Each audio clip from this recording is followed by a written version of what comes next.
तो आज का दिन वाकई में काफी खास है। इस्लाम के सच्चे पैगाम को समझने के लिए विश्व सूफी मंच का जो आयोजन किया जा रहा है। पीर शाकिब सामी साहब को आपने सुना, ब्रिटेन से वो आए हैं और उन्होंने कई अहम बातों का जिक्र किया। सैयद साहब लगभग 45 मिनट का उनका संबोधन था और कई अहम बातों का उन्होंने जिक्र किया और जो वहाँ पर जनता वहाँ पर बैठी हुई है, लोग सुनने वाले जो बैठे हुए हैं, उनसे भी उनको जबरदस्त एक तरह से एक साथ मिला। हर्षोल्लास के साथ उनकी बातों को हाथों हाथ लिया। बेशक उन्होंने बहुत खुल के संबोधन दे रहे हैं, फिर से इनको संबोधन को सुनते हैं। बहुत बड़ी ऑडियंस भी वहाँ पर मौजूद है और टीवी के जरिए देश विदेश में भी तमाम लोग इस प्लेटफॉर्म के जरिए जो बातें सामने आ रही हैं उसको सुन रहे हैं। जिस तरह से पीर साहब ने कहा कि कैसे पता लगाया जाए कि इस्लाम का सच्चा पैगाम फैलाने वाले कौन है और झूठा पैगाम फैलाने वाले कौन है, ये एक अहम सवाल है। इस सवाल का जवाब आज देश के नौजवानों, ना सिर्फ देश के नौजवानों बल्कि पूरी दुनिया के नौजवानों के सामने रखा जाना बहुत ही आवश्यक है।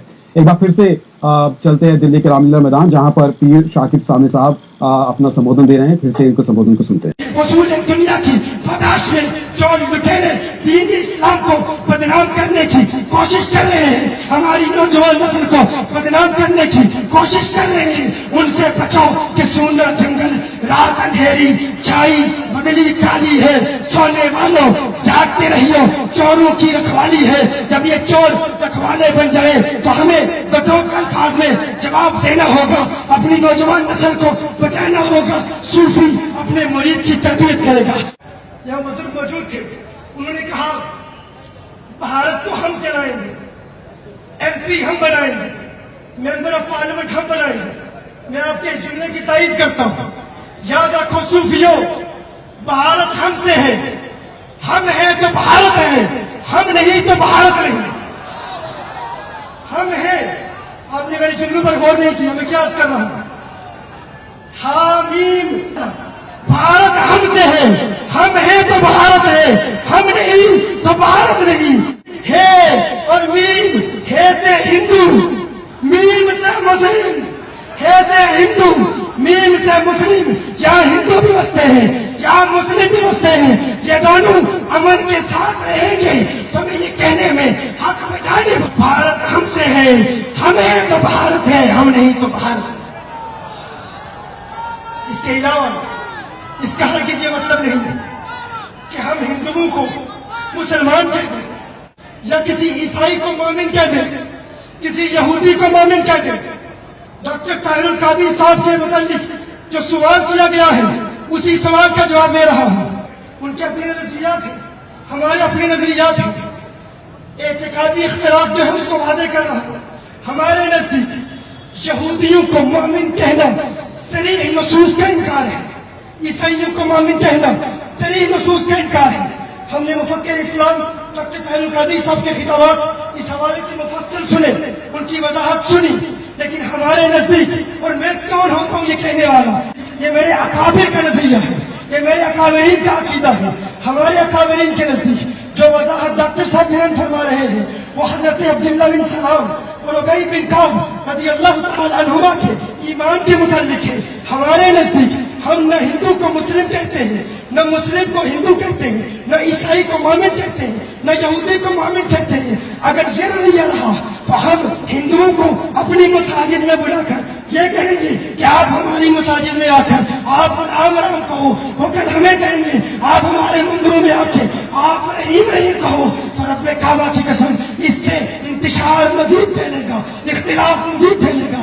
फकत इस कॉन्फ्रेंस में आकर ये न कहें कि हम दहशतगर्दों के खिलाफ हैं, ये भी कहें कि हम इन दहशतगर्दों की इक्तिदा में नमाज को जायज नहीं। सुभान अल्लाह। ये कहें कि फकत दहशतगर्दों के खिलाफ नहीं है, वो दहशतगर्द अगर मुंबई की मस्जिद का इमाम हो, दिल्ली की मस्जिद का इमाम हो। सच्चा पैगाम फैलाने वाले कौन है और झूठा पैगाम फैलाने वाले कौन है, ये एक अहम सवाल है। इस सवाल का जवाब आज देश के नौजवानों, ना सिर्फ देश के नौजवानों बल्कि पूरी दुनिया के नौजवानों के सामने रखा जाना बहुत ही आवश्यक है। एक बार फिर से चलते हैं दिल्ली के रामलीला मैदान, जहां पर पीर शाकिब सामी साहब अपना संबोधन दे रहे हैं। फिर से इनको संबोधन को सुनते हैं। वो दहशतगर्द गुस्ताखे रसूल है तो उसकी किताब में हम नमाज गाना। सुभान अल्लाह। यही हमारे अकाबिर का नजरिया है।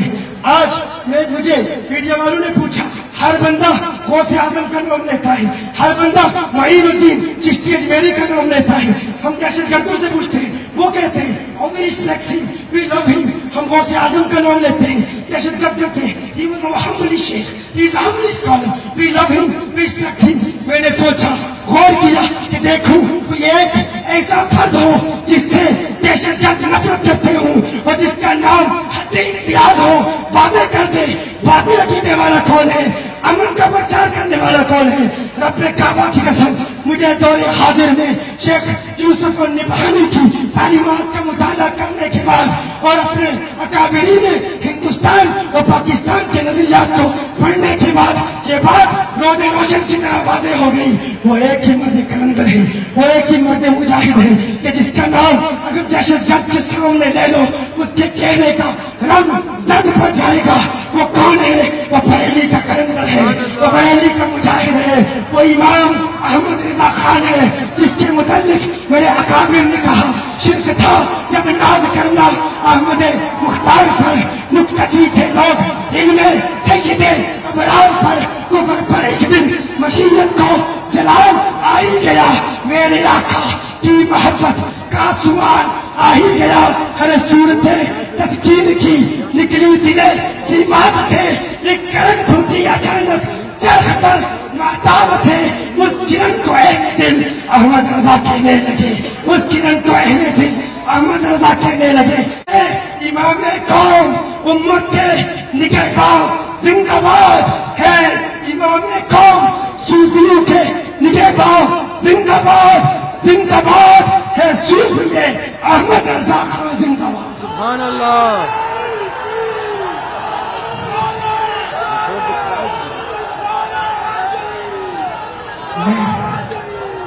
دل کے تابع ہم آج کی اس محفل میں پرینیلزم کی ہر صورت کا رد کرتے ہیں. صوفی اور پرینیلسٹ میں زمین و آسمان کا فرق ہے. صوفی پرینیلسٹ نہیں ہوتا. اللہ جل وعلا آج کی ہماری حاضری کو قبول فرمائے. جو باتیں کہیں دل سے کہیں, مانا کہ زمین کو گلزار نہ کر سکے ہم, کچھ ہار کم تو کر گئے گزرے جدھر سے ہم. وآخر دعوانا تمام مشائخ بورڈ کی جانب سے ان صوفیاء کرام اور اللہ والوں کی تعلیمات کی روشنی میں آپ حضرات تک یہی پیغام پہنچانے کی اخلاص بھرے جذبے کے ساتھ کوشش کرتے ہیں.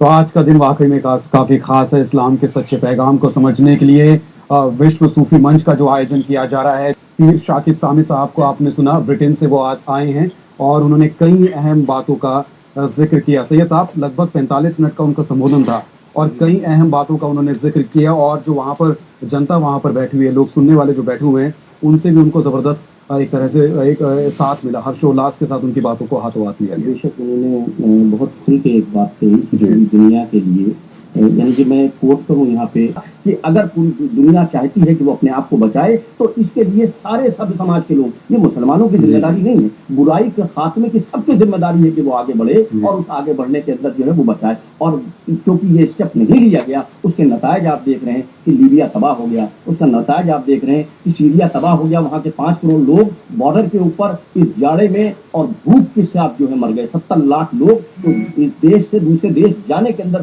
سمندر میں ڈوب کے مر گئے. وہ کون لوگ تھے؟ اور میں وہابیت کے تعلق سے, جیسا کہ پیر شاکب صاحب نے کہا کہ اس کے لیے ذمہ دار وہابیت ہے, تو میں ایک بات یہاں کے لوگوں کو بتاؤں کہ اس کو بالکل ایسے سمجھیں وہابی فکر کو, نہ یہ زمین کے لیے نہ آسماں کے لیے, یہ سوز دل ہے ہماری سوز جاں کے لیے. یہ اور بات ہے, یہ سوز دل ہے ہماری سوز جاں کے لیے. یہ اور بات ہے زد میں کوئی اور آ جائے, بنی ہے وہابیت تجمل حسین خاں کے لیے. کہنے کا مقصد یہ زد سے مراد یہ ہے کہ کوئی گھٹنا کبھی کبھی آپ کو دکھائی دیتی کہ وہابیت سے ہوئی ہے, یعنی کہ 9/11 کی گھٹنا ہو, وہ پیرس کی گھٹنا ہو, وہ 26/11 کی گھٹنا ہو, یہ ایک گھٹنائیں ہیں جو کسی ملک میں ہوئی ہیں. لیکن ان مسلم ممالکوں کے اندر روز جو گھٹنا ہو رہی ہے, ہزاروں لوگوں کا, بے گناہ لوگوں کا قتل ہو رہا ہے, اس کی جو ذمہ دار ہے, اس کے جو لوگ ہیں, اس کو جو کام کو کرنے والے ہیں, جنہوں نے اس فکر کا نام آج جو اجاگر کیا صاحب نے, مبارکباد ہے ان کو. اس کو انہوں نے بتایا کہ وہ وہابیت ہے اور وہ اسلام نہیں ہے, وہ ایک پولیٹیکل موومنٹ ہے پوری دنیا میں سطح حاصل کرنے کے لیے, اور وہ خنیج جو زمین کے نیچے ان ممالک میں ہے ان کو لوٹ کے اور اس کو اسلام کا چولا پہنایا جا رہا ہے, جس کی وجہ سے افسوس ہے. اس کا اسلام سے کوئی تعلق نہیں. یہ افسوس کی بات ہے. اسلام وہ ہے جو آج پیر صاحب جانی بتا رہے ہیں, جس کے اندر हर धर्म की इज्जत है, जिसके अंदर हर कमजोर को ताकतवर बनाना है, जिसके अंदर इल्म के इंस्टीट्यूशन कायम करने हैं, जिसके अंदर लोगों में मोहब्बत का जज्बा पेवस करना है, जिसमें हुब्बुल वतनी भी है, जिसमें मुल्क के साथ मोहब्बत भी है, जिसके अंदर अमन के साथ ये गंगा जमनी तहजीब की जो कसम भारत के लोग खाते हैं, ये किसी की जागीर नहीं है, ये गरीब नवाज ने एस्टैब्लिश किया है यहाँ पे। ये सूफीज़्म है, ये इस्लाम है, और इसके बरखिलाफ जो लोग इस्लाम का चोरा उठके और पेट्रोल डॉलर के जरिए ताकत हासिल करके पूरी दुनिया में नंगा नाच करते हैं, जरूरत थी कि सामने आए और एक्सपोज करें। मुबारकबाद लोग। काफी अहम बात की कि जो राजनीतिक चोला पहनाया जा रहा है, राजनीतिक दरअसल उसके पीछे मंशा राजनीतिक है, लेकिन उसको धर्म का नाम दिया जा रहा है। सच्चा संदेश, सच्चा पैगाम, उसको समझाने की आवश्यकता है। और पीर साहब ने जैसे ही अपना संबोधन शुरू किया, उन्होंने संबोधन की शुरुआत में कहा ये वक्त ये जानने का है कि सच्चा पैगाम कौन दे रहा है और झूठा पैगाम कौन दे रहा है। झूठा पैगाम देने वाले को बेनकाब करने की इस वक्त बहुत सख्त जरूरत है। आपने जितना संबोधन सुना, क्योंकि आपने बीच में ज्वाइन किया तो जाहिर तौर पर आप पूरा संबोधन नहीं सुन पाए, लेकिन जितना आपने सुना उसमें उन्होंने कई ऐसी बातों का जिक्र किया जिसमें आम लोगों ने भी हर्षोल्लास के साथ एक तरह से उनका साथ दिया। उन्होंने पूरी दुनिया के कई ऐसे मुद्दों को छुआ जिसको इस वक्त एड्रेस करने की आवश्यकता है। जी बिल्कुल। और देखिए, जैसा अब हमसे आपकी जो बातचीत हुई उससे पहले मैंने कहा कि वो बहुत ज़्यादा फोकस कर रहे हैं इस बात पे कि ज़्यादा से ज़्यादा इनको सिंप्लीफाई करके हम नौजवानों तक पहुंचाएं। एक गिरोह है जो अरब के शेखों के पैसे